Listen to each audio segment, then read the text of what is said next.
नमस्कार सर्वांना. आज इथे आमच्या लहान दिराच्या मेहंदीचा कार्यक्रम होता. तर इथं आईने त्यांचं औक्षण वगैरे केलं. त्याच्यानंतर ताईंनी दादांनी मेहंदी लावली, मग रुद्दू दिदू, मग मी आणि ह्यांनी मेहंदी लावली.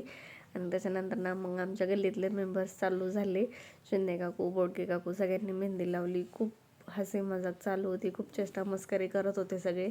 त्यानंतर मग त्यांचं खूप छान सगळ्यांचं फोटोशूट झालं. त्यानंतर आम्ही खानदेशी गाण्यांवर सगळ्यांनी मिळून खूप छान डान्स केला. सगळेजण खूप एन्जॉय करत होते. कल्याणी, पौर्णिमा, मी आणि गल्लीतले आमचे सगळेच मेंबर सगळ्यांनीच खूप छान डान्स केला. त्याच्यानंतर मग आम्ही पावभाजी बनवली होती. तर मग इथं आमच्या गल्लीतले जेवढे काही मेंबर्स होते ते सगळेजण पावभाजीचा आनंद घेत होते. सगळे चिल्लर पार्टी वगैरे बसली होती. सगळेजणांनीच मेहंदीचा कार्यक्रम खूप मस्त एन्जॉय केलेला त्या दिवशी. तर असा झाला आमचा मेहंदीचा कार्यक्रम. भेटू पुढच्या ब्लॉगमध्ये. Okay, bye.